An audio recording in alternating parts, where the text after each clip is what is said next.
माँ शक्ति के 51 शक्तिपीठ कौन कौन से हैं, आइए एक नज़र इस पर डालते हैं। ज्वाला देवी कांगड़ा जीभ, अमरनाथ जम्मू कश्मीर में गला गिरा था, फुलारा पश्चिम बंगाल निचला वोट, कात्यायनी मथुरा में बाल गिरा था, ललिता प्रयागराज में उंगलियां गिरी थी, नारायणी कन्याकुमारी में ऊपरी दांत मां का गिरा था, सावित्री कुरुक्षेत्र सीधे पैर का टखना और मगध पटना में मां के शरीर का दाहिना भाग गिरा था। दक्षिणी बुरांग जो तिब्बत में है दाहिनी हथेली गिरी थी, महिषासुर मर्दिनी कोल्हापुर यहाँ पर माँ की तीसरी आंख गिरी थी, भ्रामरी नासिक में ठोडी गिरी थी, अंबाजी गुजरात में माँ का दिल गिरा था, गायत्री पुष्कर कलाई गिरी थी, अंबिका भरतपुर माता का बायां पैर गिरा था, सर्वशैल पूर्वी गोदावरी माता का बायां गाल गिरा था, श्रावणी कन्याकुमारी रीढ़ की हड्डी, गंडकी चंडी नेपाल में गाल गिरा था, त्रिपुर मालिनी जालंधर में माँ का बायां छाती गिरी थी, विशालक्षी वाराणसी में कुंडल गिरा था, बहुला पश्चिम बंगाल में माताजी का बायां हाथ गिरा था, महिषासुर मर्दिनी पश्चिम बंगाल में भौहों के बीच सिर का भाग गिरा था, दक्षिणा काली कोलकाता में उंगलियां गिरी थी, देवगर्भा भीरभूम में हड्डी गिरी थी, बिमला मुर्शिदाबाद में मुकुट गिरा था, कुमारी शक्ति हुगली में कंधा गिरा था, नर्मदा अमरकंटक में दायां नितंब गिरा था, रामगिरी चित्रकूट में दायां वक्ष गिरा था, भ्रमरंबा कुर्नुलू में दाहिनी पायल गिरी थी, महाशिरा काठमांडू में कूल्हे गिरे थे, हिंगलाज पाकिस्तान में माताजी का सर गिरा था, सुगंधा बांग्लादेश में नाक गिरी थी, जय दुर्गा झारखंड में कान गिरा था, जो जयेश्वरी बांग्लादेश में हथेली गिरी थी, भवानी बांग्लादेश दाहिना हाथ गिरा था, महालक्ष्मी बांग्लादेश में गर्दन गिरा था, श्री पर्वत लद्दाख पर दाएं पैर की पायल गिरी थी, पंचसागर वाराणसी निचला दाढ़ गिरा था, मिथिला दरभंगा बायां कंधा गिरा था, रत्नावली चेन्नई बायां कंधा गिरा था,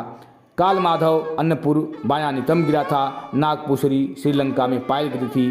भ्रामरी जलपाईगुड़ी में बायां पैर गिरा था, नंदिनी पश्चिम बंगाल में मां का हार गिरा था, मंगल चंडिका पश्चिम बंगाल में दाहिनी कलाई गिरी थी, कपालिनी पूर्वा पश्चिम बंगाल में माताजी का बायां टखना गिरा था, अवंती उज्जैन में ऊपरी होठ गिरे थे, जयंती में मेघालय जो हमें है जो बाईं जांग गिरी थी, त्रिपुरा सुंदरी त्रिपुरा में दायां पैर गिरा था, बिराजा ओडिशा में नाभि गिरी थी, अपर्णा बांग्लादेश में बाएं पैर की पायल गिरी थी, कामाख्या गुवाहाटी में मां की योनि गिरी थी। इन तमाम प्रकार के शक्ति पीठों के संदर्भ में आप जो जानते हैं वो निश्चित रूप से ही इस कथा को भी आपको पता ही होगा। बताया गया है हमारे धर्म ग्रंथों में कि एक बार माँ सती जो भगवान भोलेनाथ की धर्मपत्नी थी, उनके पिता ने एक कनखल में एक यज्ञ कराया और उन्होंने अपनी बेटी माँ सती को और दामाद भगवान भोलेनाथ को नहीं बुलाया था। इस पर माँ सती को बड़ा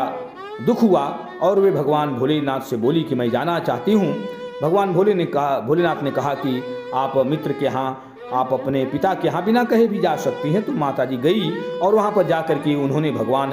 भोलेनाथ का कोई भी भाग अंश नहीं देखा, जबकि सभी देवताओं का अंश था। उन्होंने अपने पिताजी से भी इस संदर्भ में सवाल किया। उनके पिताजी ने इतने कटु वचन बोले कि माँ ने तुरंत ही जो योग अग्नि से अपने आप को भस्म कर लिया। यह बात जब भगवान भोलेनाथ को पता चली तो उन्होंने वीरभद्र इत्यादि गणों को भेजा। वीरभद्र इत्यादि गण जा करके वहाँ पर जो राजा दक्ष थे उनको पकड़ करके उन्होंने यज्ञ में उनकी आहुति दे दी। फिर उनके कहने पर भगवान भोलेनाथ ने उनको बकरे का सर लगाया और जब उस शरीर को लेकर के माँ का सती के शरीर को लेकर के भगवान शिव तांडव करने लगे, पूरे विश्व में वो घूमने लगे, पूरी पृथ्वी पूरा सृष्टि लय होने के कगार पर पहुंच गई। तब भगवान विष्णु ने अपने सुदर्शन चक्र से माँ के शरीर को टुकड़े टुकड़े कर दिए। ये टुकड़े जहाँ जहाँ गिरे वहाँ पर शक्तिपीठों की स्थापना हुई। कुछ शक्तिपीठ दूसरे देशों में है, बांग्लादेश में है, नेपाल में है, तिब्बत में है, श्रीलंका में है और पाकिस्तान में है। लेकिन हम हिंदू जरूर किसी न किसी रूप में वहाँ पर हम लोग जाते रहते हैं। बड़ी श्रद्धा है माँ की। इन शक्तिपीठों में सब शक्तिपीठों का अलग अलग एक शॉर्ट वीडियो हम आपको आने वाले समय में बना करके प्रस्तुत करेंगे। हालांकि बहुत से वीडियो आपको इस मंच पर मिल जाएंगे, यूट्यूब पर बड़ा वीडियो भी मिल जाएगा और हम ये आशा करते हैं कि आप इस वीडियो को पसंद करिएगा, सब्सक्राइब करिएगा, लाइक करिएगा। जय माता।